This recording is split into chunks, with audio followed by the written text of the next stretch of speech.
I mean, imagine paying double for your groceries simply because, well, two countries you've never even visited started firing missiles across this narrow strip of water, like 3,000 miles away. Yeah, or picture a scenario where the air you breathe in your own neighborhood is just fundamentally altered, by the relentless pouring of concrete to build supply chains meant to bypass a trade war on the literal other side of the planet. Right, exactly. Welcome to the deep dive. Today, our mission is to basically decode that exact hidden wiring of the global system. We are specifically targeting the current affairs materials curated for Monday, May 25, 2026, and we're drawing straight from the UPSC with Saurabh Kaushik's briefings. It's a dense stack of notes today, for sure. Oh, it's incredibly dense. Our goal here is to cut through the daily noise and give you, the listener, a comprehensive, nuanced understanding of how these massive global macro events collide with local realities. We're going from the high-stakes diplomatic tables at Hyderabad House all the way to the suffocating dust of Delhi's streets. And, it is a really critical moment to be mapping these intersections. We are looking at a 2026 landscape that is, well, it's simultaneously hyper-connected and fiercely fragmenting at the same time. Yeah, which is a wild paradox. It really is. I mean, we have physical waterways shut down by kinetic wars. We've got decades-old legal codes being completely rewritten to redefine state sovereignty, and international trade policies being weaponized overnight.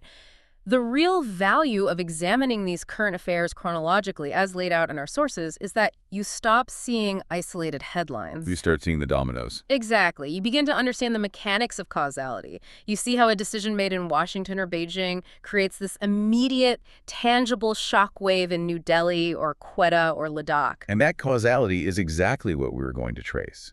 By the end of this deep dive, you will see precisely how those seemingly distant geopolitical dominoes fall right onto your doorstep. So, okay, let's unpack this, starting with the most critical diplomatic maneuvering happening on Indian soil right now. Right, the Rubio visit. Yeah. U.S. Secretary of State Marco Rubio is just wrapping up this highly scrutinized 4-day trip to India. He has been in these intense meetings with Prime Minister Modi and External Affairs Minister S. Jaishankar. And the context here is everything. Right, because looking at the past year, specifically President Trump's second-term America First revival, and those massive 25% plus 50% penalty tariffs slapped on Indian exports, not to mention the diplomatic fallout from the May 2025 Operation Sindoor clash as well. This visit seems less like a routine partnership dialogue and more like, I don't know, a high-stakes damage control mission. That framing captures the reality perfectly, honestly. The bilateral relationship has absorbed massive structural shocks over the last 12 months. Washington's unilateral foreign policy pivots have really severely tested New Delhi's strategic patience. I mean, those tariffs were brutal. They were. When the U.S. imposed those 25% base tariffs, compounded by the 50% punitive tariffs on specific sectors, it wasn't just an economic blow, it was a breach of trade trust. Furthermore, the State Department's controversial, highly prescriptive remarks during the India-Pakistan border escalations of Operation Sindoor last May, that crossed a red line for India regarding sovereign internal security matters. So them sending Rubio now is what, a peace offering? Well, Rubio arriving with a formal invitation for PM Modi to visit Washington later this year is definitely a calculated attempt by the U.S. to stabilize a pivotal Indo-Pacific anchor before the relationship fractures permanently. But India's response to this stabilization effort wasn't just, a polite acceptance. Minister Jaishankar essentially laid out a brand new operating manual for the relationship. He presented this very rigid 5-point framework. And looking closely at these points, it reads like a diplomatic fencing match. It really does. It's very carefully constructed. Right. So the first point is a demand for dialogue and diplomacy over military force. Now, when the U.S. is currently entrenched in a brutal, escalating war with Iran that started back in February of this year, stating that conflicts must be resolved through talking isn't just a generic platitude. It is a highly pointed critique of American kinetic intervention in West Asia. It is a direct indictment of the cascading costs of that intervention, for sure. Jaishankar is signaling that India will not blindly endorse military adventurism that destabilizes its own backyard, and that leads seamlessly into his second point, which is the absolute necessity of unimpeded maritime commerce. Which is huge right now. Massive. The framework specifically highlights the Strait of Hormuz and the Red Sea. The U.S.-Iran conflict has effectively blockaded normal commercial transit through Hormuz. For India, a notion that relies on that specific corridor for the overwhelming majority of its energy and agricultural inputs, well, keeping those sea lanes open isn't a matter of abstract international order. It's economic survival. Exactly. It is a matter of sheer economic survival. Which brings us to the third point, demanding scrupulous respect for international law. The phrasing there is fascinating to me.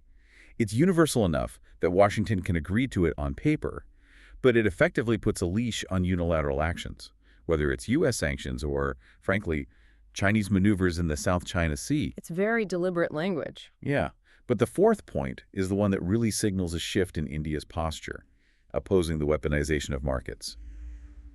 If I'm translating the diplomatic speak here, India is looking directly at Washington's tariff policies and saying, you cannot use market access and critical supply chains as a blunt force geopolitical weapon and still expect us to treat you as a reliable strategic partner. That is the exact friction point, yes. India recognizes the vulnerability of deep economic integration in an era where trade is used as leverage. That is why the fifth point, building trusted partnerships for resilient supply chains, is the ultimate condition for future cooperation. So they want to de-risk. Exactly.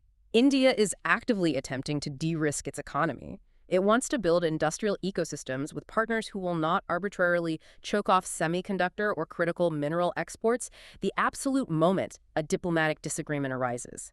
This entire framework is New Delhi asserting its terms of engagement, moving away from being a compliant junior partner to, well, an independent geopolitical pole. And that assertion of independence makes the concurrent economic negotiations incredibly complex. Because amidst all this diplomatic maneuvering, Rubio indicated that the pending India-U.S. bilateral trade agreement, the BTA, is reportedly on the verge of being sealed. They're targeting a staggering $500 billion in bilateral trade by 2030. Which is a massive number. Huge. But when you look at the fundamental demands, they seem irreconcilable. I mean, the U.S. is demanding classic free trade concessions, right? Zero tariff access for their heavily subsidized agricultural products and unrestricted entry for their industrial manufacturing. But India is defending an entirely different socioeconomic structure. The chasm between the two negotiating positions is vast. Washington wants access to a market of 1.4 billion consumers without any friction, but New Delhi views the BTA through the lens of domestic stability. India simply cannot dismantle its agricultural protections, specifically the minimum support price system, without triggering massive rural economic collapse. Right, you'd wipe out the local farmers. Opening the floodgates to American agribusiness would completely decimate the smallholder Indian farmer. Additionally, the digital economy is a massive sticking point here.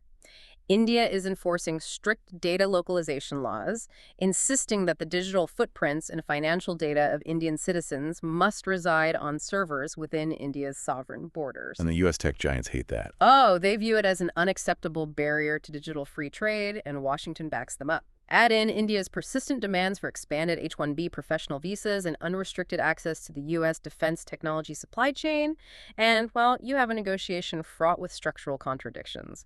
And this bilateral tug-of-war is happening while China is just sort of observing from the perimeter. Rubio's visit coincided with the Quad foreign ministers meeting in New Delhi, bringing together the U.S., India, Australia, and Japan. They released statements heavily emphasizing maritime domain awareness and secure supply chains. And Beijing was not happy. No, Beijing's immediate response was to dismiss the Quad as an exclusive clique designed purely for containment. But let's rewind to Jashankar's point about maritime security, because for India in 2026, securing the seas is no longer just a theoretical exercise for multilateral summits. It is an active, daily military operation. It is the starkest reality of the current geopolitical environment right now. The U.S.-Iran war has fundamentally destabilized the Arabian Sea. In response to the virtual closure of the Strait of Hormuz and the severe threat to commercial shipping, well, India launched Operation Urja Suraksha back on March 23, 2026. And this isn't just a patrol. Right. No, this is not a joint patrol. This is the Indian Navy independently deploying heavy surface combatants to escort Indian-flagged tankers and cargo vessels. It represents a massive unilateral projection of naval power driven purely by the absolute necessity of maintaining India's energy security. Wow. Yeah, while Rubio offered vague diplomatic assurances about eventual de-escalation in West Asia, India is actively carrying the burden of its own maritime defense. So if we look at the sheer diplomatic agility required to navigate this, it really highlights the immense difficulty of India's current position. I mean, it's like trying to be best friends with three people who are currently in massive lawsuits against each other. How does India actually pull off this balancing act without alienating everyone? They have to maintain robust trade and defense ties with the U.S. through the Quad, while simultaneously buying discounted energy from Russia to offset the Hormuz shock and negotiating with Europe and maintaining dialogue with Ukraine. It's an incredibly delicate dance. That is the defining inquiry of modern Indian foreign policy. It is what strategists term the multi-alignment challenge. If we connect this to the bigger picture, the doctrine underpinning India's survival here is strategic autonomy.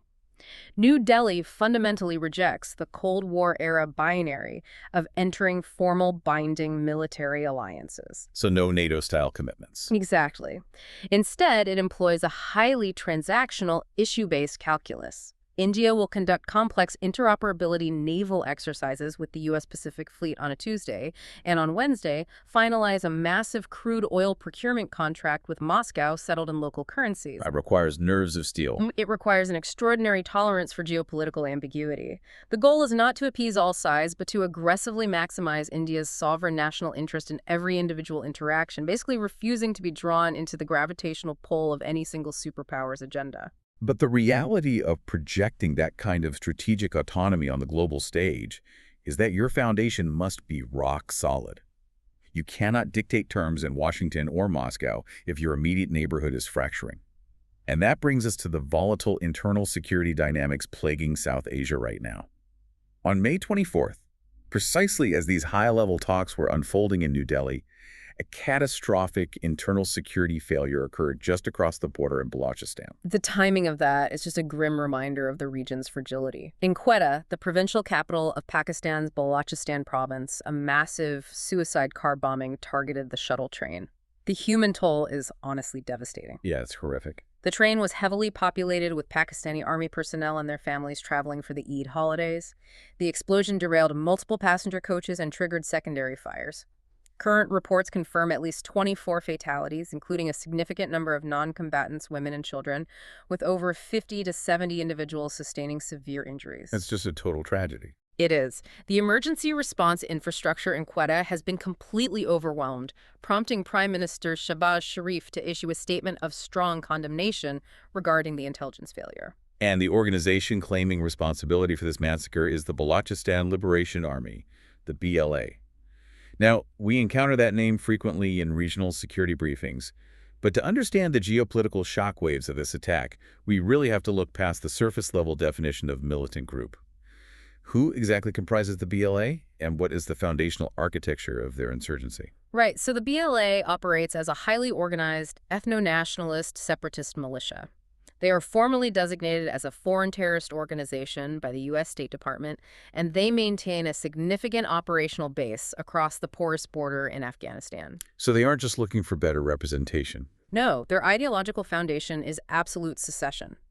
They do not seek greater autonomy within the Pakistani federal structure. They demand the establishment of a fully independent, sovereign Baloch nation. This ideology is tethered to historical grievances dating back to 1948, when the princely state of Kalat was merged into the newly formed state of Pakistan. A merger that Baloch nationalists fiercely maintain was executed through military coercion rather than popular consent. But historical disputes over borders from the 1940s don't usually sustain a heavily armed, modern insurgency capable of synchronized suicide bombings. The actual fuel for this fire, the mechanism driving young people to the BLA's Majid Brigade, is deeply structurally economic, isn't it? The economic disparity is absolutely the primary accelerant here. Balochistan represents a profound geographic and economic paradox. It is geographically vast, encompassing approximately 44% of Pakistan's total landmass, yet it contains only about 5% of the nation's population. More critically, it is the bedrock of Pakistan's natural wealth. Right, they have everything under the ground there. They do. The province sits on massive, lucrative reserves of natural gas, particularly the Sui gas fields, alongside enormous deposits of coal, copper, gold at the Reko Diq mines, and chromite. Yet if you look at developmental indicators, Balochistan routinely ranks at the absolute bottom. The wealth is extracted from the ground in Quetta, but the electricity and the revenue seem to flow directly to Punjab and Sindh. You have identified the exact core grievance. The local Balak population perceives this dynamic not as federal resource sharing, but as internal colonization. The central government in Islamabad is accused of systematically abstracting billions of dollars in mineral wealth while denying the province adequate royalties, infrastructure development, or even basic civic amenities. It's just textbook exploitation. That's how it's perceived locally. Decades of this structural marginalization have bred deep, localized resentment. Furthermore, the state's kinetic response to the insurgency has severely aggravated the situation. Independent human rights organizations have extensively documented the kill-and-dump policies and widespread enforced disappearances of Baloch student activists and political dissidents by state security apparatuses. And the BLA uses that trauma for recruitment. Exactly. The BLA has capitalized on this trauma, militarizing a population that feels it has absolutely no political recourse. And their operational capabilities have evolved dramatically, right? Right. They aren't just engaging in low-level guerrilla skirmishes in the mountains anymore. They have a dedicated elite unit, the Majid Brigade, explicitly tasked with complex, high-casualty suicide operations. That's right.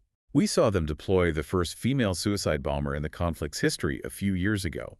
And the tempo of their operations in 2025 and early 2026 has been staggering.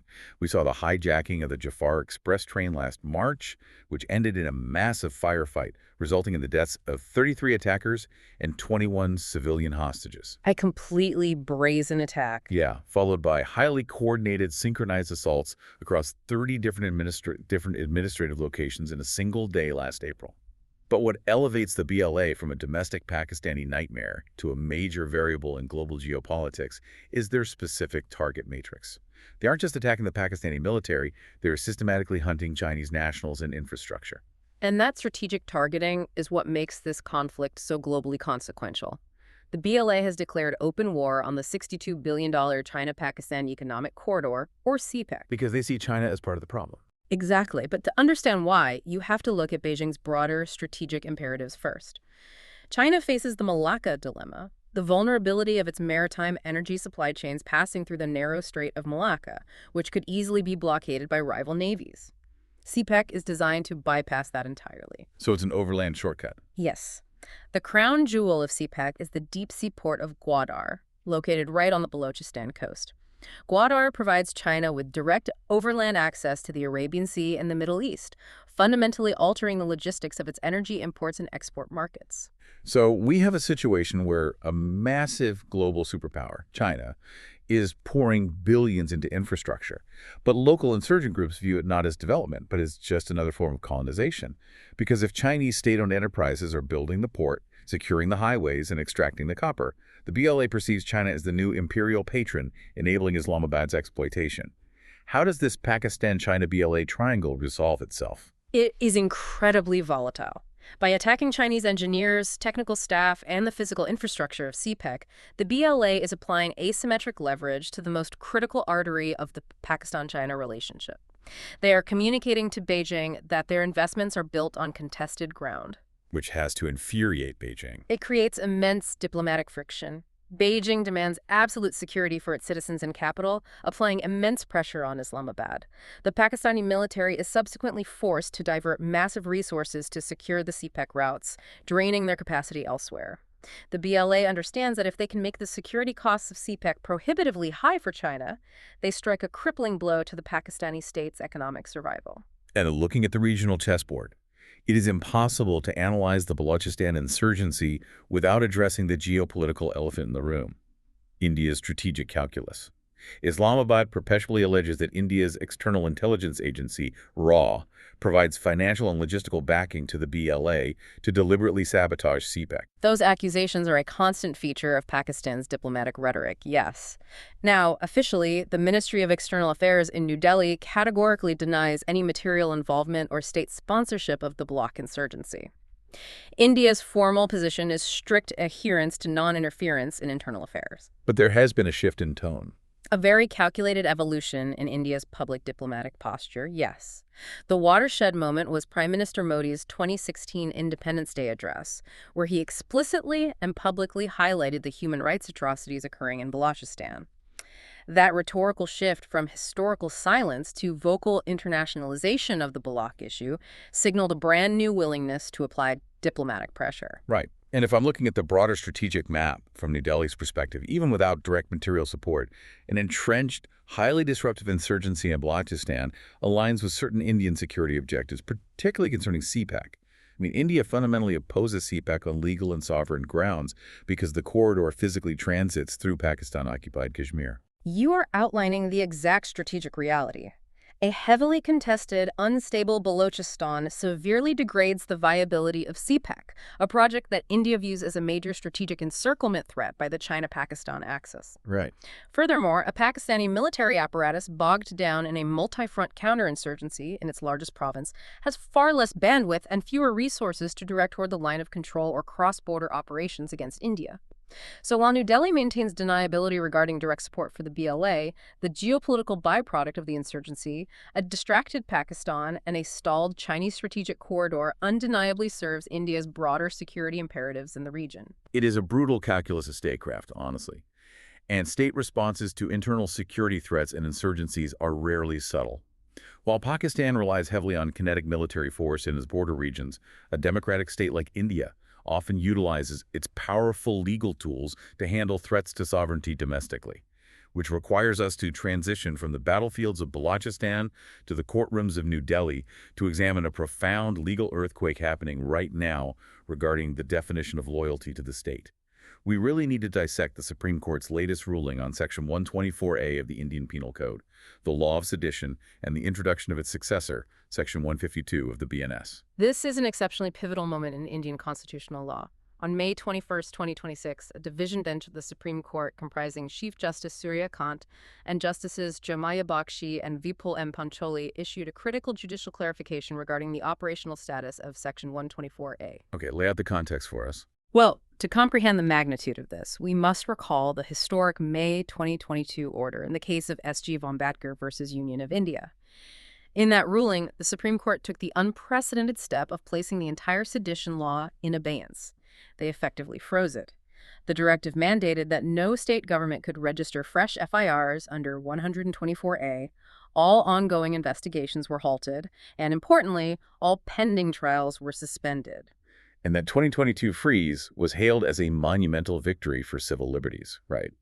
It essentially acknowledged that the law was being weaponized against journalists, students, and activists. But this new May 2026 clarification significantly modifies that freeze. Yes, it does. The court stated that while the ban on new FIRs remains absolute, the trials for individuals already trapped in the system under pending sedition charges can actually resume. But there is a massive caveat. The trials can only proceed if the accused individual explicitly gives their consent and raises no objection. The judicial logic underpinning this clarification is theoretically sound from a procedural standpoint, The bench recognized that an indefinite stay on trials forces the accused into a state of permanent legal purgatory. Right, they're just stuck. Exactly. Some individuals charged with sedition might possess exculpatory evidence and genuinely desire their day in court to achieve a formal legal acquittal, thereby erasing the stigma and legal restrictions associated with pending charges. The court is attempting to offer an exit ramp for those who want to clear their names, using the consent of the accused as the vital safeguard. But if I'm analyzing the practical reality of the Indian criminal justice system, relying on consent from an under-trial prisoner feels like a deeply flawed premise. It feels akin to offering a plea bargain under extreme duress. Consider the mechanics here.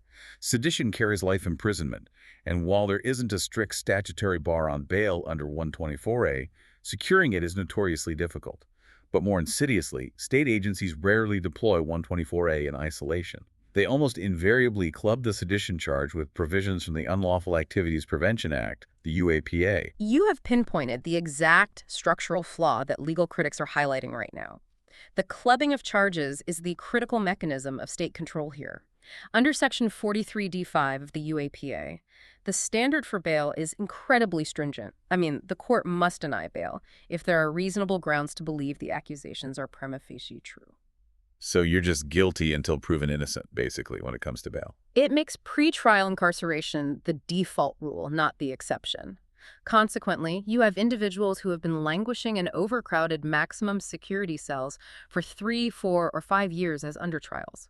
When the judicial system suddenly offers them the choice to consent to a trial or remain indefinitely in legal limbo, that choice is inherently coercive. It's not a real choice. Exactly. It is not the free consent of a citizen exercising their rights. It is the desperate capitulation of an exhausted individual seeking any possible resolution to their incarceration.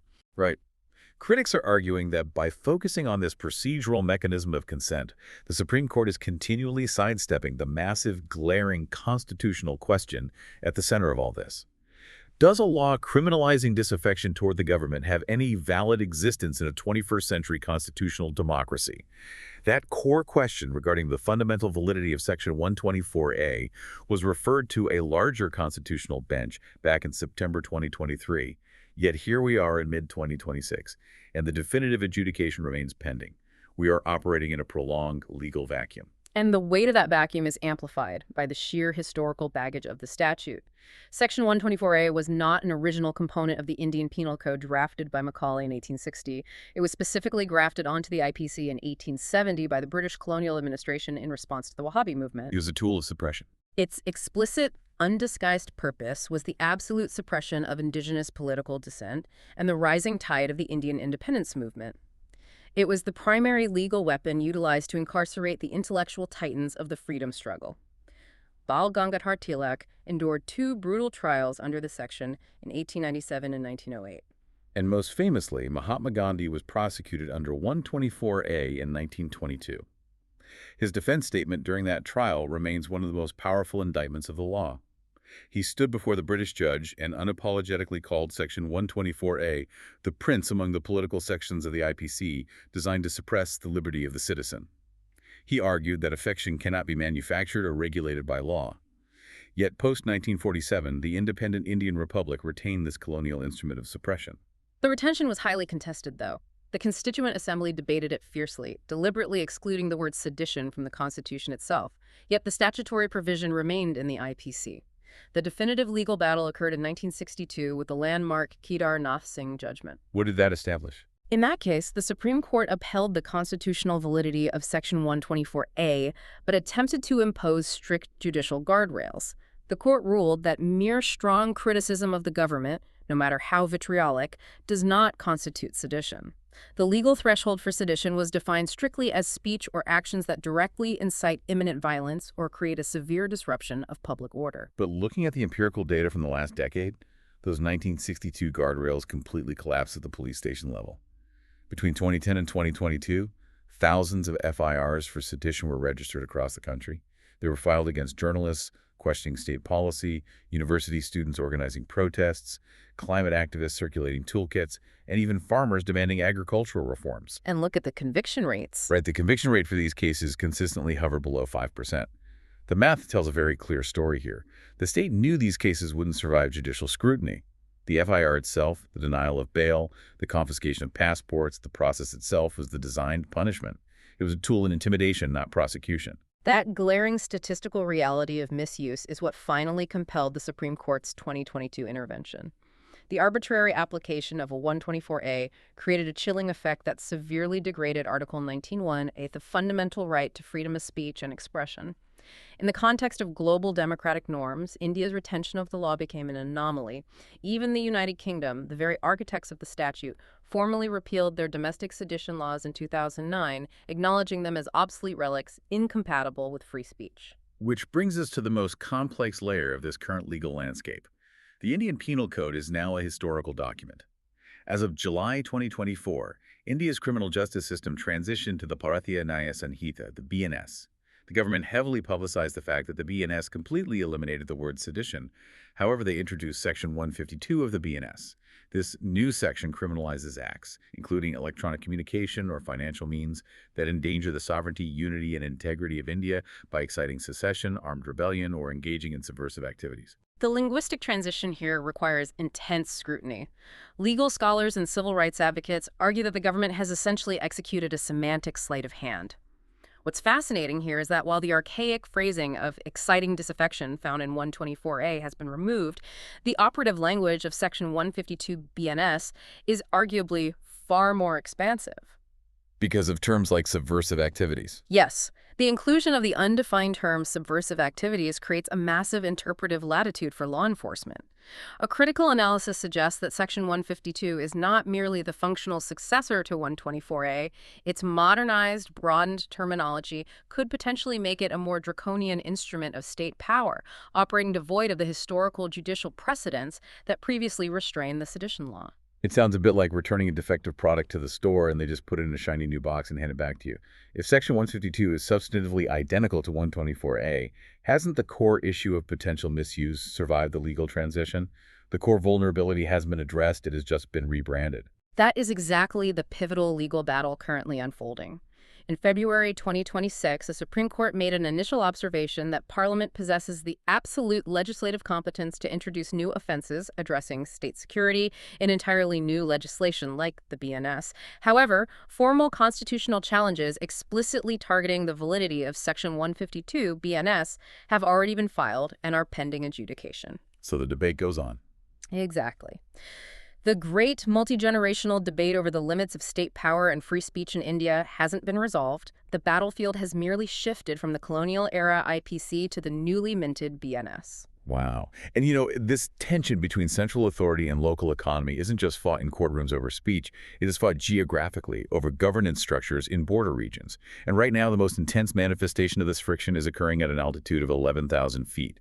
We need to examine the profound constitutional and administrative struggle paralyzing the Union territory of Ladakh. The situation in Ladakh represents a highly complex intersection of strategic vulnerability, ethnic identity, and federal architecture. To understand the current impasse, we really must trace the administrative lineage back to the watershed moment of October 31st, 2019. Following the abrogation of Article 370. Correct. The former state of Jammu and Kashmir was fundamentally restructured. Ladakh was geographically carved out and designated as a distinct Union territory. However, the critical caveat in that reorganization was that Ladakh was established as a UT without a legislature. And that distinction is vital. It means Ladakh does not possess the democratic architecture of places like Delhi or Puducherry, which have their own elected legislative assemblies and chief ministers. Instead, Ladakh is subject to direct vertical rule by the central government in New Delhi, administered on the ground by an appointed lieutenant governor. They do have the hill councils, though. Right. There are two existing autonomous hill development councils, the LEHDC in Leh and the KAATC in Kargil, but they function essentially as robust municipal bodies, lacking true legislative power. We're talking about a region that is India's largest single district by landmass, yet it is populated by fewer than 3 lakh people, and they are now governed entirely by bureaucratic fiat from a capital 1,000 miles away. And that profound democratic deficit has triggered massive, sustained mobilization across the region. The local populace is deeply anxious about their future.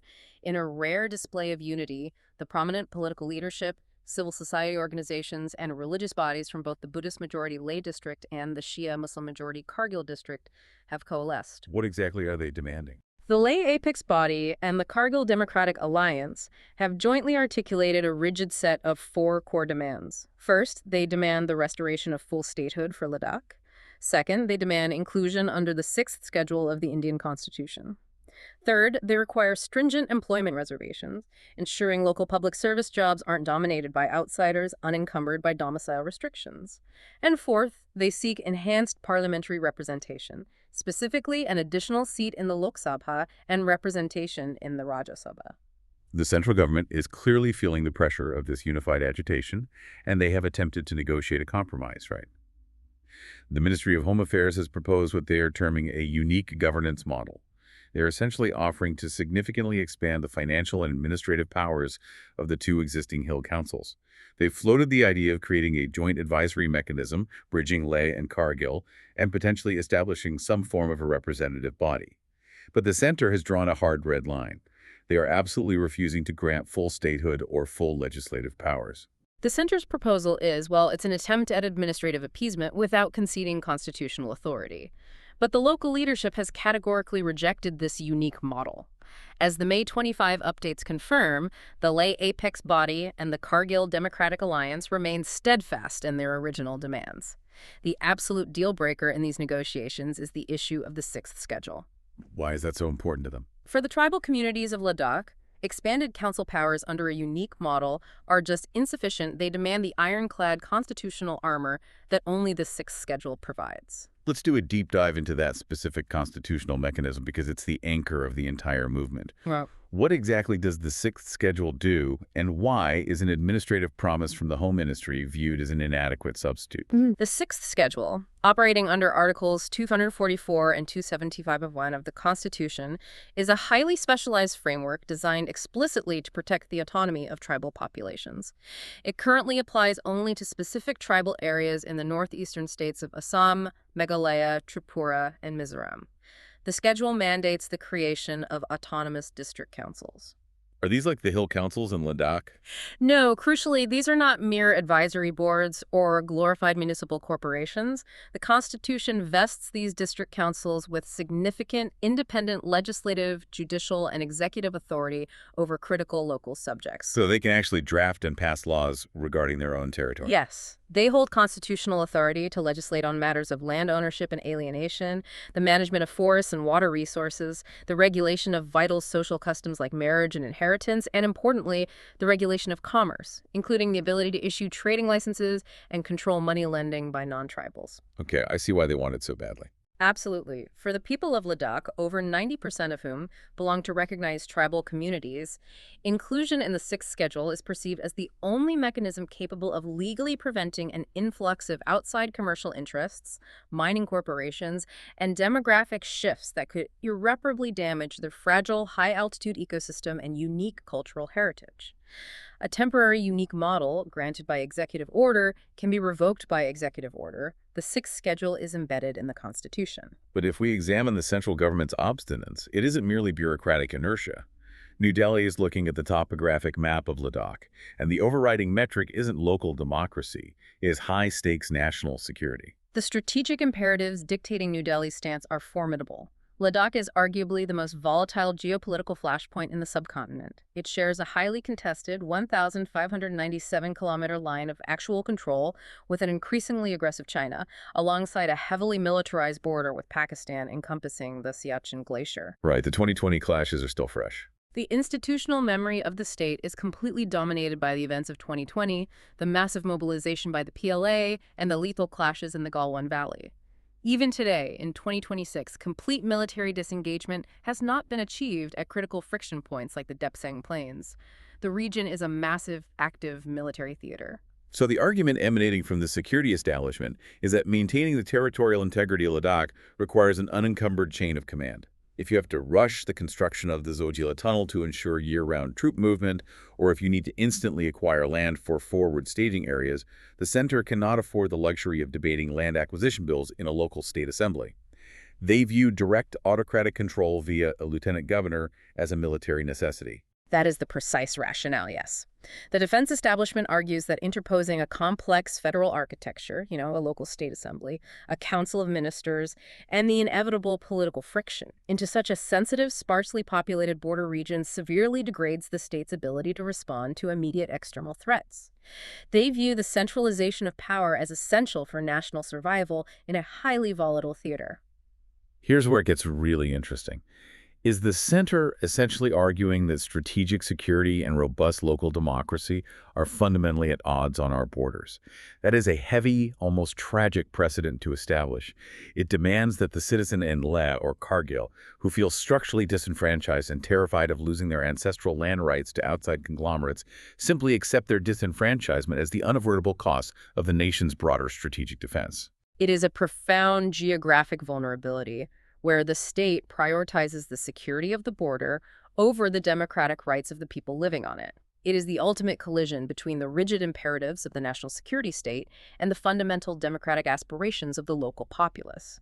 And resolving it without alienating a highly strategic border population remains one of New Delhi's greatest contemporary governance challenges. That tension over securing physical borders for military threats is a constant in geopolitics. But while the state apparatus obsesses over securing lines on a map, the global scientific community is engaged in a massive, simultaneous effort to secure our populations against biological threats, threats for which physical borders are completely irrelevant. We need to look at a monumental breakthrough in virology and public health. The focus is on a novel antiviral compound called ensitrelvir, operating under the brand name Chocova. The development of ensitrelvir represents a highly anticipated paradigm shift in infectious disease management. It is a novel oral antiviral medication developed through a joint venture between Japan's Shionogi Pharmaceuticals and Hokkaido University. The drug has already successfully navigated the regulatory pathways and received emergency approval in Japan.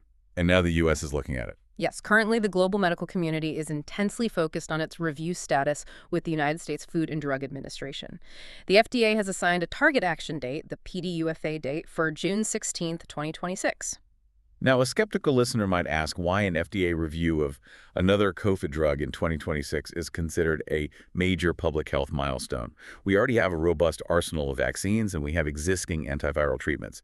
What specific capability does ensitrelvir possess that the current therapeutics lack? Well, the current therapeutic landscape is actually far more constrained than it appears. If a patient contracts a severe case of COVID today, the frontline antiviral prescribed is typically Pfizer's Paxlovid. However, Paxlovid's approval and efficacy profile are generally restricted to high-risk cohorts like the elderly, individuals with severe comorbidities, or the immunocompromised. So what about a healthy 30-year-old? If a relatively healthy, low-risk adult contracts a highly symptomatic strain of the virus, the medical protocol is often just symptom management. There is also molnupiravir, but its utilization is heavily restricted due to significantly lower efficacy rates and profound concerns regarding mutagenicity, essentially ruling it out for women of childbearing age. There is a massive therapeutic void for the average healthy demographic. But the truly revolutionary aspect of ensitrelvir, according to the clinical data, isn't just treating the disease after you are sick. It is the prophylactic application. If the FDA grants approval next month, this would become the very first oral medication authorized in the United States for post-exposure prophylaxis, or PP, against COVID-19. The implications of post-exposure prophylaxis are massive for pandemic control.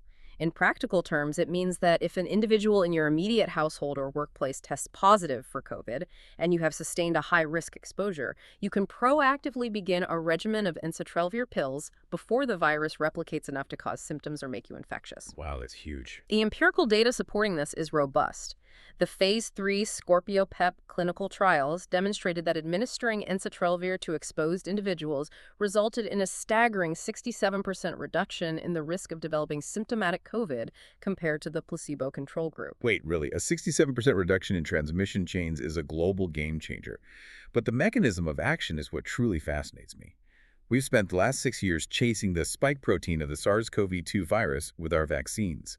The problem is, the virus constantly mutates that spike protein to evade our vaccine-induced antibodies, resulting in the endless alphabet soup of Omicron subvariants. How does ensitrelvir bypass that evolutionary arms race? This is the crux of the scientific breakthrough. Ensitrelvir entirely ignores the spike protein. It belongs to a class of drugs known as 3CL protease inhibitors. To understand its efficacy, you must visualize the viral replication process. When the SARS-CoV-2 virus successfully breaches a human cell, it doesn't immediately create copies of itself.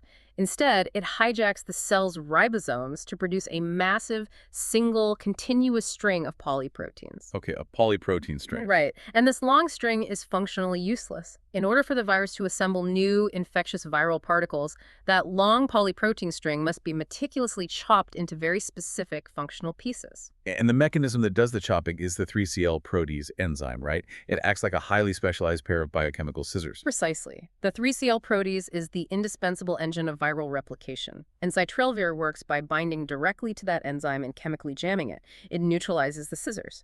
Without the ability to cleave those polyproteins, the viral replication machinery simply seizes up inside the cell. The virus cannot reproduce. So it stops it at the source.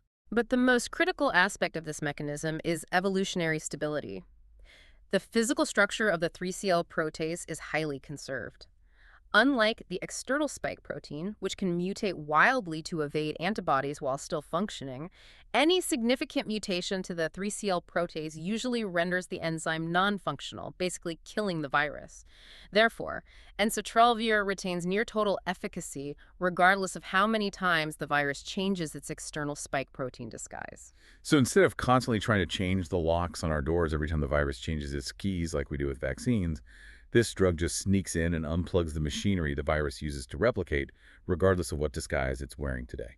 That analogy perfectly illustrates the paradigm shift, Yeah. and it highlights why the scientific community views 3CL protease inhibitors not just as a COVID therapeutic, but as a foundational element of global pandemic preparedness, specifically concerning Disease X. Disease X being the World Health Organization's placeholder designation for a novel, currently unknown pathogen with pandemic potential. Yes.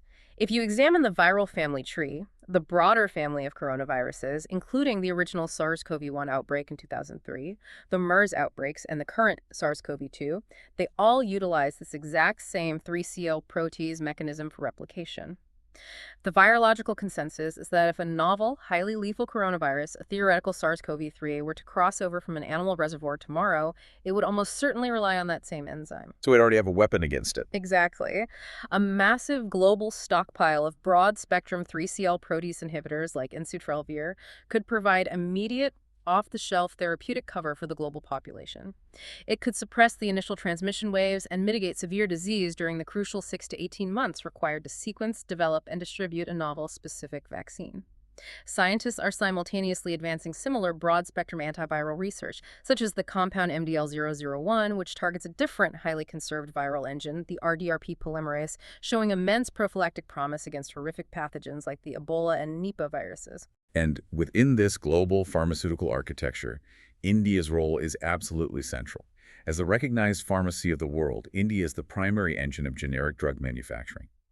During previous global health emergencies, such as the H1N1 swine flu pandemic, Indian pharmaceutical firms were the critical suppliers of generic Tamiflu to the developing world. India also possesses robust indigenous R&D capabilities, demonstrated by the DRDO's development of the 2DG therapeutic and the monumental scientific achievement of indigenously developing the Covaxin vaccine.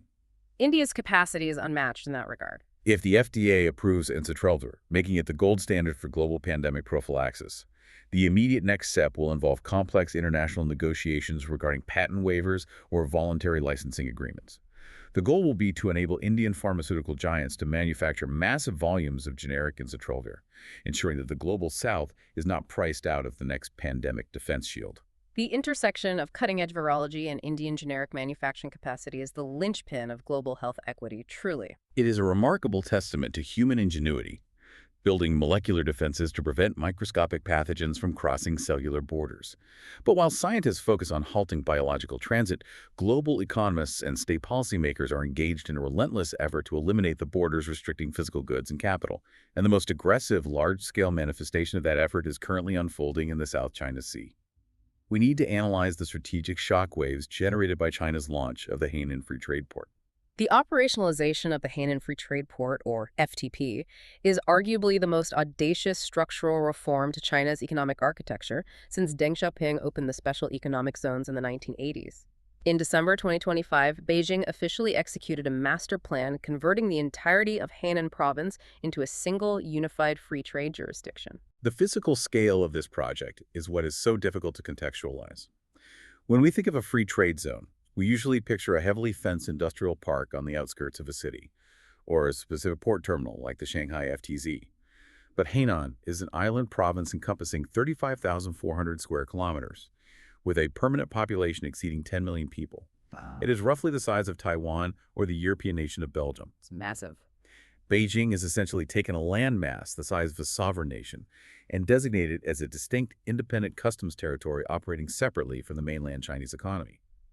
What does that macro-level separation actually look like on the ground for a multinational corporation? It creates an environment of radical economic liberalization designed to attract global capital.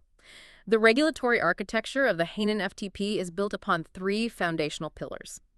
The first is the three-list zero tariff regime. This mandates that virtually all production equipment imported by enterprises, all raw materials and auxiliary components, and critically, a vast array of high-end consumer goods, can enter the island completely free of import duties and value-added taxes. And the taxes are lower too, right? Much lower. The second pillar is aggressive tax optimization. The corporate income tax rate across all qualifying sectors has been slashed to a flat 15%, a massive reduction compared to the standard 25% levied on mainland China. Similarly, to attract global executive talent, the individual income tax for high-skilled professionals is capped at 15%, whereas the marginal rate on the mainland can reach a punitive 45%. And the third pillar addresses the most notorious friction point of doing business in China: capital controls. Exactly. The Hainan FTP has implemented the EF account system, which are multifunctional free trade accounts. These financial instruments essentially bypass the stringent capital controls of the People's Bank of China, allowing multinational corporations and financial institutions to move capital across borders with almost zero friction, freely converting currencies and repatriating profits. Coupled with expansive visa-free access for citizens of over 50 nations, Hainan is being explicitly engineered to replicate and ultimately supplant the economic models of Hong Kong and Singapore. The comparison to Hong Kong is highly deliberate, isn't it? Over the past 5 years, the imposition of the national security law and increasing political integration with Beijing have severely eroded global confidence in Hong Kong's status as an independent, predictable international financial center. Capital has been fleeing. By establishing Hainan, Beijing is attempting to construct a bespoke replacement, a highly sophisticated, liberalized trade hub that offers all the economic freedoms of Hong Kong, but operates under the absolute, unquestioned political control of the Chinese Communist Party. They are targeting a highly ambitious 6% GDP growth rate for the island in 2026, aiming to establish a fully mature, globally dominant FTP system by 2030. But the geopolitical timing of the Hainan project reveals its true strategic purpose. We are currently navigating a period of intense deglobalization. President Trump's return to the White House has resurrected an aggressive doctrine of economic nationalism, characterized by sweeping, punitive tariffs targeting global manufacturing hubs, specifically China. In this environment, Hainan serves a dual purpose. Rhetorically, it allows Beijing to project itself to the global south and Europe as the ultimate champion of globalization and free trade, providing a stark contrast to American protectionism. But practically, Hainan operates as an immensely powerful mechanism for tariff circumvention. This entire architecture leverages a critical concept in international trade law known as substantial transformation. Wait, so if I'm a manufacturer facing massive U.S. tariffs, I can just ship my parts to Hainan, assemble them there, and suddenly they get a new passport that bypasses those tariffs. Is this an economic masterstroke or a massive loophole? Well, it provides a perfectly legal laundering mechanism for the origin of your goods. Under the rules of the Hainan FTP, you can take the raw components and subassemblies manufactured in your mainland facilities, the items that would normally trigger the tariffs, and ship them into the Hainan zero tariff zone without penalty. Once the components arrive on the island, you establish an assembly facility. Your workforce in Hainan undertakes the final processing, assembly, and perhaps adds specific local value, such as specialized software integration or final quality control testing. And because the product was physically altered in Hainan, Yeah. the legal classification changes. Yes. If the processing undertaken in Hainan is deemed significant enough to fundamentally alter the nature, character, or use of the item, it meets the World Trade Organization threshold for substantial transformation. Legally, the product is reborn. It acquires a brand new certificate of origin. It is no longer classified as a product of the penalized mainland Chinese supply chain. It is now legally a product of the Hainan Free Trade Port. Wow, that is incredibly smart. You can then re-export that newly minted product out of Hainan and directly into the United States, completely bypassing the punitive tariffs, entering under a standard, non-penalized tariff classification. To the U.S. Commerce Department, it looks like regulatory arbitrage, but under current WTO frameworks, provided the value addition is genuine, it is a brilliant evasion strategy. And the establishment of this massive, highly efficient evasion hub poses a direct existential threat to India's entire macroeconomic strategy. For the past decade, New Delhi has heavily leveraged the China Plus One narrative. We have aggressively marketed India as the premier alternative destination for global manufacturing, seeking to escape the geopolitical risks and U.S. tariffs associated with mainland China. India is injecting billions of dollars into production-linked incentive, or PLI, schemes across 14 critical sectors, subsidizing corporations to build semiconductor fabs and smartphone assembly lines on Indian soil. We're constructing massive, capital-intensive infrastructure like the Delhi-Mumbai Industrial Corridor to facilitate exports. The competitive friction is absolute. The Hainan FTP is China's direct counteroffer to the global boardroom. Beijing is essentially telling multinational corporations you do not need to endure the bureaucratic friction, the infrastructure deficits, or the relocation costs of moving your supply chains to India or Vietnam to escape American tariffs. Simply ship your final assembly node a few hundred miles south to Hainan. So they stay within the Chinese ecosystem.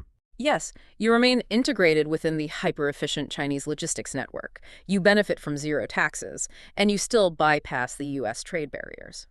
Furthermore, Hainan is geographically positioned as the primary node for the Belt and Road Initiative projecting into the ASEAN bloc.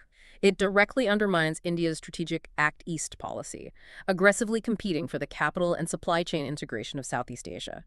It is a zero-sum competition for the factories of the future. Building those factories of the future, pouring the concrete for massive industrial corridors, and constructing the infrastructure required to attract global capital requires relentless 2047 development. And that relentless development generates a hyper-localized physical fallout. If Hainan represents the grand economic theory of modernization, the streets of our own capital represent the brutal biological cost of it. We must shift our focus to the escalating environmental catastrophe in Delhi, specifically confronting a reality that forces us to completely rethink the mechanics of the city's air pollution crisis. The data emerging from Delhi requires a fundamental paradigm shift in environmental policy and public awareness. For years, the narrative surrounding Delhi's catastrophic air quality has been highly seasonal, almost exclusively focused on the winter smog. Right, everyone blames the stubble burning. Exactly. The public consciousness associates the crisis with the months of November and December, blaming the agricultural stubble burning in the neighboring states of Punjab and Haryana, compounded by winter thermal inversions that trap vehicular exhaust near the surface. While that winter crisis is undeniably severe, an exclusive focus on it obscures a more persistent year-round killer. The environmental data from the spring of 2026 has shattered the winter-only myth. The April 2026 data readings are genuinely apocalyptic. We were talking about a period well outside the agricultural burning season. The weather was hot, yet the air quality index, the AQI, in Delhi repeatedly breached the 500 mark, placing the entire megacity deep into the hazardous category. The specific readings for PM10 particulate matter smaller than 10 micrometers in diameter skyrocketed to over 800 micrograms per cubic meter. If there are no farm fires burning in Punjab, what is generating this colossal volume of toxic particulate matter? The primary culprit is the very ground the city is built upon. It is dust. Specifically, a lethal combination of resuspended road dust and massive volumes of unregulated construction dust, exponentially amplified by severe climate change-driven spring dust storms sweeping in from the arid regions to the west. So it's not just car exhaust. No, the empirical data collected by SAFAR and the Delhi Pollution Control Committee, the DPCC, reveals a terrifying baseline reality. Even on an average day, road dust alone constitutes 30% to 40% of Delhi's total PM10 pollution load. During extended dry spells in the pre-monsoon season, that contribution frequently exceeds 50%. Road dust is not a secondary factor. It is the single largest, most persistent source of particulate matter choking the city. Let's dissect the mechanics of this dust generation. Where is this massive volume of particulate matter continuously originating from? It is generated by a confluence of systemic infrastructural failures and hyperdevelopment. Firstly, despite being the national capital, Delhi still contains thousands of kilometers of kucha or unpaved, broken roads, particularly concentrated within the sprawling, unauthorized colonies and the rapidly expanding urban periphery. These degraded surfaces are constant sources of loose soil. Secondly, the city is undergoing an unprecedented construction boom. Like the metro expansion. Exactly. The execution of the massive Metro Phase 4 expansion, the continuous demolition and reconstruction of commercial real estate, and sprawling residential housing projects generate millions of tons of pulverized concrete, excavated soil, and loose cement. The third factor, and arguably the most insidious, is vehicular resuspension. This implies that the pollution from a vehicle isn't just chemical exhaust, it's physical disruption. Exactly. When a heavy commercial truck or even a passenger car travels down a thoroughfare, the sheer aerodynamic force and tire friction whip up the microscopic layer of fine silt and construction dust that has settled on the asphalt. It violently forces that particulate matter back into suspension in the lower atmosphere, right into the breathing zone of pedestrians and residents. And this entire mechanical process is being severely aggravated by the macro effects of climate change. The pre-monsoon summer months in northern India, April, May, and June, are becoming demonstrably hotter, significantly drier, and lasting longer. The complete absence of soil moisture turns the entire urban landscape into a desiccated dust bowl, maximizing the ease of resuspension and the severity of the dust storms. The health implications of inhaling this specific type of pollution are horrific. When we talk about PM10 and the even smaller PM2.5 particles, we aren't discussing an irritant that causes a temporary cough. We are analyzing a profound public health emergency. The pathology is devastating. These microscopic particles are small enough to completely bypass the body's natural mucociliary defense mechanisms in the upper respiratory tract. They penetrate deep into the alveolar regions of the lungs, and the finest particles can actually cross the blood-brain barrier and enter the systemic circulation. That's terrifying. Chronic exposure to this cocktail of pulverized road surface and construction debris is the primary driver of chronic obstructive pulmonary disease, lung cancer, and acute asthma exacerbations. When the AQI breaches 500, it triggers acute respiratory distress, even in healthy adults, severely degrading cognitive function and cardiovascular health. And if the impact is severe for the general population, it is an absolute death sentence for the laborers physically executing this construction boom. The dust generated from cutting concrete and stone contains high levels of crystalline silica. Inhalation of silica dust leads directly to silicosis. Silicosis is a deeply tragic, entirely preventable occupational disease. It causes irreversible fibrotic scarring of the lung tissue. There is no cure. For the migrant construction laborers working 12-hour shifts amidst the demolition debris without adequate respiratory protection, it is a slow, agonizing suffocation. This raises an important question regarding environmental justice. The burden of this hyperdevelopment is not shared equally. Right, the poorest are hit the hardest. The populations absorbing the most lethal doses of this pollution are the poorest urban demographics, the construction workers, the residents of informal settlements situated adjacent to unpaved roads, and the millions of street vendors and daily wage earners. They do not possess the socioeconomic privilege to purchase expensive HEPA air purifiers or isolate themselves within hermetically sealed, air-conditioned environments. They are forcefully subjected to a toxic load for 14 hours a day to facilitate the city's modernization. The tragedy is compounded by the fact that the state possesses the institutional architecture to mitigate this. We have an alphabet soup of regulatory bodies: the Commission for Air Quality Management, the DPCC, and the highly publicized Graded Response Action Plan, or GRAP. The protocols exist on paper. The bureaucratic framework is indeed robust, but the execution and enforcement are characterized by catastrophic failure. The GRAP protocol theoretically mandates immediate halts to construction activity when the AQI breaches the severe threshold of 400. The DPCC operates a centralized dust portal requiring all construction sites over a certain square footage to register detailed mitigation plans, including the mandatory installation of anti-smog guns and wind-breaking barriers. The municipal corporations routinely announce anti-dust campaigns promising the deployment of fleets of mechanized road sweepers and mobile water sprinklers. But the reality on the ground contradicts every press release. The sheer scale and decentralized nature of the construction activity vastly outpaces the monitoring capacity of a severely understaffed pollution control board. But the most damning indictment of the state's response lies in the financial data. Recent responses to right-to-information queries revealed a staggering dereliction of duty regarding the environment and pollution cess. The RTI disclosures are shocking. The data shows that for every 100 rupees the Delhi government collects from citizens and commercial entities specifically earmarked as an environmental cess to combat pollution, merely 20 rupees is actually dispersed and utilized for anti-pollution measures. Only 20%. Yes. The vast majority of the capital explicitly collected to pave the broken roads, purchase the mechanized sweeping fleets, and enforce the dust mitigation protocols is simply languishing unspent in bureaucratic accounts, while the city's population literally chokes on the consequences of inaction. It's like we've spent decades obsessing over the smoke blowing over from our neighbor's farm, while completely ignoring the fact that we're sweeping dirt from our own floors straight into a giant fan. The vulnerability of the local population to this localized failure is profound. But as we zoom out, we see that local vulnerabilities are equally, if not more, susceptible to massive, distant geopolitical shocks. The air we breathe may be degraded by local construction, but the food we eat and the agricultural economy that sustains the nation is currently being held hostage by a kinetic conflict thousands of miles away. We must transition to the severe economic crisis currently suffocating the Indian agricultural sector. the devastating impact of the U.S.-Iran war on India's fertilizer import bill. This situation provides a masterclass in the mechanics of geopolitical contagion. To comprehend the severity of the crisis facing the Ministry of Finance in mid-2026, you must first understand the structural macroeconomic vulnerability of Indian agriculture. India possesses one of the largest, most productive agricultural sectors on the planet, but that productivity is entirely reliant on a massive, continuous influx of imported chemical inputs. Because we don't make enough here. The domestic production capacity is woefully inadequate.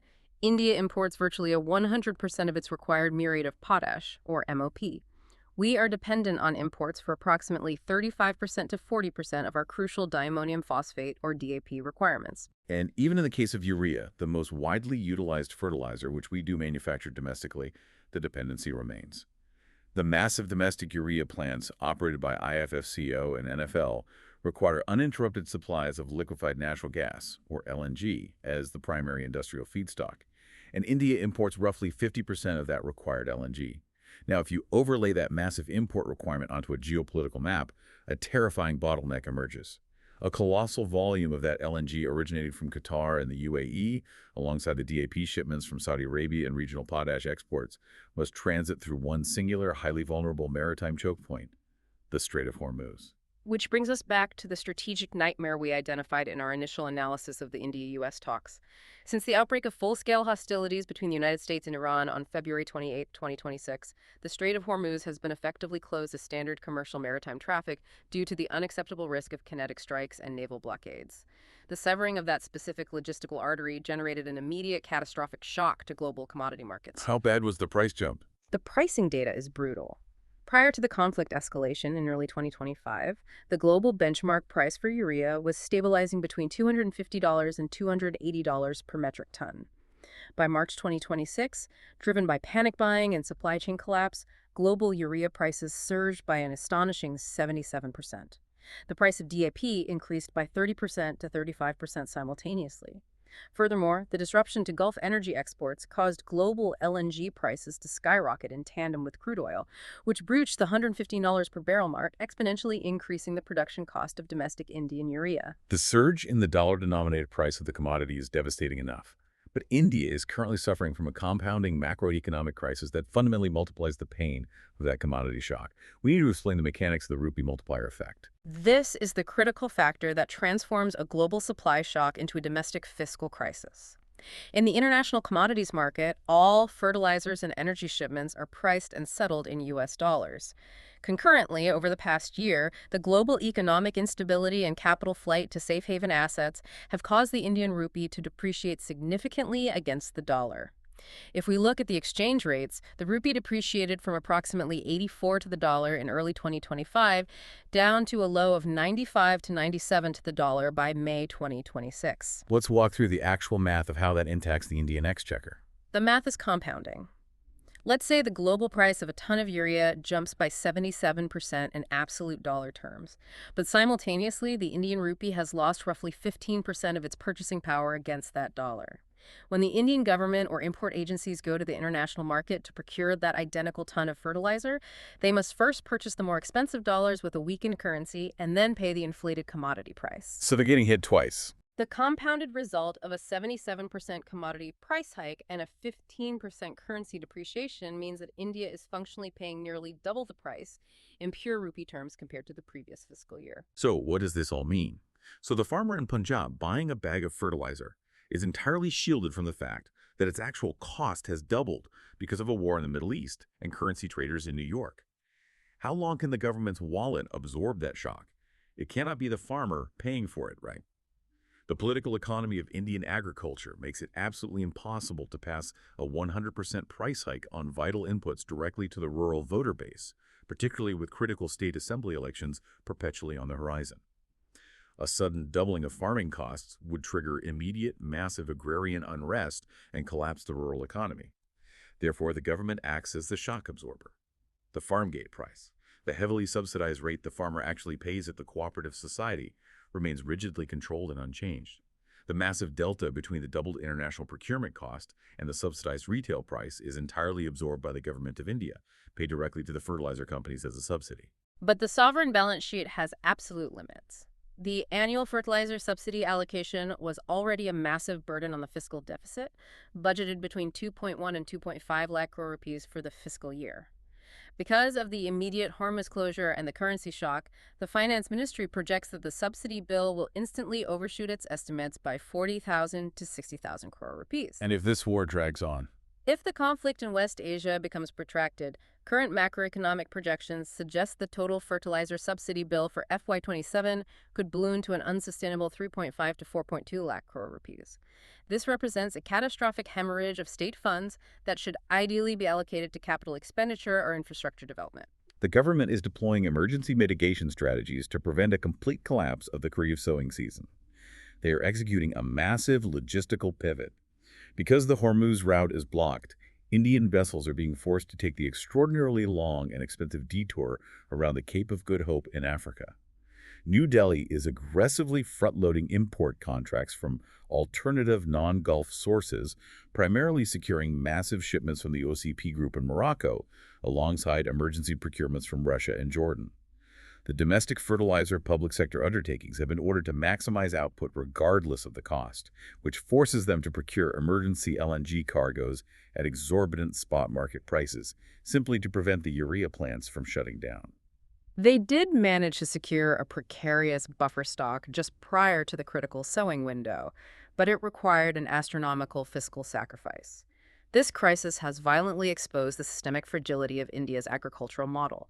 It has injected immense urgency into long-term policy shifts, specifically the government's aggressive push for crop diversification. Right, getting away from water-heavy crops. There is a renewed, desperate administrative nudge to transition farmers away from water and fertilizer-intensive crops like paddy and wheat toward millets and pulses. Promoting Shri Anna, or millets, is no longer just a public health initiative focused on nutrition. It is now viewed as an absolute macroeconomic imperative to reduce the structural dependency on imported chemical inputs and insulate the national economy from the next Middle Eastern war. The interconnectivity is staggering. The farmer in Punjab, purchasing a bag of subsidized DAP at a stable price, is entirely insulated from the terrifying reality that the actual cost of that bag is doubled because of naval maneuvers in the Persian Gulf and the algorithmic trading of currency speculators in New York. But the ultimate question remains: how long can the sovereign wallet of the Indian state absorb these compounding geopolitical shocks before the fiscal deficit breaches critical thresholds? And these disruptive geopolitical shocks aren't merely confined to the volatility of West Asia. The United States, currently projecting power globally, is also executing aggressive, destabilizing maneuvers much closer to its own shores. We must transition to our final area of analysis: geopolitics and the unprecedented legal actions emanating from Washington regarding Cuba. The strategic posture of the United States in the Western Hemisphere has shifted dramatically, culminating in a remarkable and highly provocative legal maneuver. On May 20, 2026, the United States Department of Justice, operating under the direction of Acting Attorney General Todd Blanche, unveiled a formal federal indictment against the former president of Cuba, Raul Castro. The indictment charges the 94-year-old former leader with murder and criminal conspiracy. An indictment of a 94-year-old former head of state requires deep historical context. What specific event is the Justice Department targeting 3 decades after the fact? The charges are anchored to a highly traumatic event that occurred on February 24, 1996, the shootdown of the Brothers to the Rescue aircraft. Brothers to the Rescue was a prominent Miami-based humanitarian organization founded by Cuban exiles. Their primary mission involved flying small, civilian Cessna aircraft over the international waters of the Florida Straits to locate and assist Cuban rafters desperately attempting to flee the island regime. On that specific day in 1996, the Cuban Air Force scrambled heavily armed MiG fighter jets. Acting under the direct, documented orders of then-Defense Minister Raul Castro, the MiGs intercepted and shot down 2 of the unarmed Cessnas in international airspace. The attack resulted in the deaths of 4 individuals, 3 American citizens, and 1 permanent U.S. resident.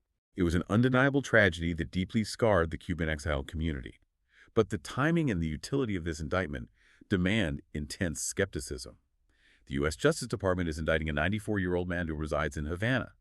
Cuba does not have an extradition treaty with the United States. They will never surrender a hero of the revolution to an American court. The prospect of Raul Castro ever facing trial in Miami is absolute zero. Therefore, if we view this through the lens of pure statecraft, this isn't a genuine pursuit of legal accountability. Indicting a 94-year-old former leader who is never, ever going to be extradited, well, this feels less like a real legal maneuver and more like a giant neon geopolitical billboard for domestic voters, right? It is the ultimate fusion of populist foreign policy and domestic electoral strategy. To understand the utility of this indictment, it must be analyzed within the broader architecture of President Trump's second-term strategy for the Caribbean basin. The Trump administration has entirely abandoned the Obama-era policy of diplomatic normalization. Instead, Washington has made explicit, unyielding regime change in Havana a primary policy objective. This marks the most aggressive U.S. posture toward the island since the zenith of the Cold War. The administration is openly attempting to engineer the total economic and political collapse of the communist government. And this strategy isn't theoretical. It had already been deployed successfully in the region.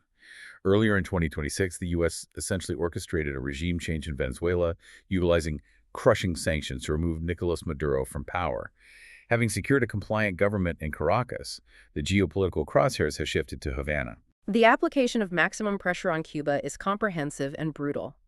The U.S. has instituted a functional naval blockade restricting oil shipments to the island, devastating its energy grid. They have reinstated Cuba's designation as a state sponsor of terrorism, a classification that completely paralyzes Havana's ability to engage with the international banking system or process global transactions. Furthermore, the Pentagon recently deployed a carrier strike group to conduct freedom of navigation exercises highly visible from the Cuban coast. President Trump's recent public assertions that the Cuban leadership is desperate to make a deal underscore his belief that the strategy of regime change via economic strangulation and military intimidation is accelerating toward a breaking point. But the specific timing of the Raul Castro indictment dropping in May of 2026 points directly to a domestic political imperative rapidly approaching in November: the U.S. congressional midterm elections. The electoral calculus is undeniable here. The Republican Party currently holds razor-thin majorities in both the House of Representatives and the Senate. Defending those majorities in the midterms is the administration's paramount political objective. And in the complex math of American electoral politics, the road to retaining power frequently runs straight through the state of Florida. Because Florida commands 30 electoral college votes and features highly competitive congressional districts. And the political center of gravity in Florida is Miami-Dade County, home to a massive, affluent, and highly mobilized Cuban-American diaspora. And that specific demographic has historically served as a reliable conservative voting bloc, routinely breaking for Republican candidates by margins of 70% to 80%. However, political strategists know that favorable demographics mean nothing without voter turnout. You cannot take their participation for granted. By aggressively unsealing an indictment against Raul Castro for an event that remains an open wound for the exile community, and by positioning Secretary of State Marco Rubio, himself a prominent figure of Cuban descent, as the vanguard of this policy, the Trump administration is highly effectively galvanizing its base. It is a calculated emotional appeal designed to ensure maximum voter turnout in Miami-Dade this November, locking down Florida to protect the fragile Republican congressional majorities. It is a masterclass in utilizing the machinery of international law to service a domestic populist agenda. The administration projects strength, portraying itself as the unapologetic enforcer, holding communist autocrats accountable, even across sovereign borders. But as we sit in New Delhi analyzing this, what is the strategic takeaway for India? We do not have a dog in the fight regarding Florida electoral politics. We are half a world away. India analyzes these maneuvers with intense scrutiny for two distinct strategic reasons. The first is historical alignment. India and Cuba share a long history of warm diplomatic relations, rooted in their mutual roles as founding members of the non-aligned movement. India formally recognized the Cuban Revolution early under Prime Minister Nehru, and Havana has consistently supported Indian positions in various United Nations forums. But the second, far more critical reason is the observation of superpower behavior. The strategic principle currently being asserted by Washington in the Caribbean is a forceful revival of the Monroe Doctrine. The 19th century doctrine, asserting that the entire Western Hemisphere is the exclusive, uncontested sphere of influence for the United States, aggressively rejecting any external interference. Exactly. It is the raw assertion of unilateral hegemony in one's immediate geographic backyard. New Delhi observes exactly how the United States exercises coercive power, utilizes economic blockades, and engineers regime change within its own sphere of influence. This observation is vital because India is perpetually engaged in navigating, managing, and asserting its own sphered influence across South Asia and the broader Indian Ocean region. India studies American tactics to understand the evolving rules of great power competition. Furthermore, from a pure balance of power perspective, if the U.S. successfully executes a regime change in Havana, it effectively eliminates a critical strategic foothold for Russian and Chinese intelligence and military operations in the Caribbean. That alters the global equilibrium, the very equilibrium that India's doctrine of multi-alignment is constantly trying to balance within. That observation brilliantly brings our entire analysis full circle. We began this deep dive examining India's multi-alignment challenge, the high-wire act of balancing relationships with the U.S., Russia, and China during Secretary Rubio's visit. And we conclude by recognizing how shifts in American domestic electoral politics and aggressive regime change tactics in the Caribbean create ripples that ultimately alter that exact same global balance. It demonstrates that the global geopolitical architecture is a closed, highly sensitive system. Every assertion of power triggers a corresponding reaction across the network. And mapping out that network was exactly our objective today. We have traced an astonishing thread of global interconnectivity. We observed how diplomatic negotiations regarding maritime security at Hyderabad House are intricately linked to the fact that military blockades in the Strait of Hormuz are currently doubling the real cost of keeping Indian agriculture afloat. We analyzed how the grand geopolitical ambitions of the China-Pakistan Economic Corridor are being violently contested by disenfranchised local insurgents in Balochistan, and conversely, how India's own internal imperatives to secure its borders in Ladakh are clashing profoundly with the democratic demands of its local citizens. We even examine how the sweeping macro forces of relentless urbanization and climate change are weaponizing the very dust on Delhi's streets against its most vulnerable populations, while simultaneous, incredible scientific breakthroughs like ensitrelvir offer a robust shield against the next invisible biological threat. The overarching analytical lesson from synthesizing these diverse sources is that true geopolitical awareness is never merely about memorizing isolated data points. It requires an understanding of the underlying causality. It is the ability to perceive how the dominoes fall across continents, to understand how a subtle legal reclassification in a courtroom, a tariff decision in a distant capital, or the chemical binding of an enzyme in a laboratory fundamentally alters the lived reality of millions of individuals. That understanding leaves you with a profound and perhaps unsettling final thought to consider. If the critical choke points of global trade, like the Strait of Hormuz, can be paralyzed overnight by regional conflicts, and if the aggressive my way or the highway unilateralism we see from the U.S., the Caribbean, or China in the Hainan FTP in South China Sea is rapidly becoming the new standard for global engagement, how long can a nation like India realistically maintain its cherished doctrine of strategic autonomy? At what specific threshold does the sheer, grinding economic necessity of securing basic energy and food supplies force a non-aligned country to finally, permanently, pick a side in the new great power competition? Thank you for taking this deep dive with us today. Keep interrogating the headlines, keep looking for the hidden connections, and we will see you next time.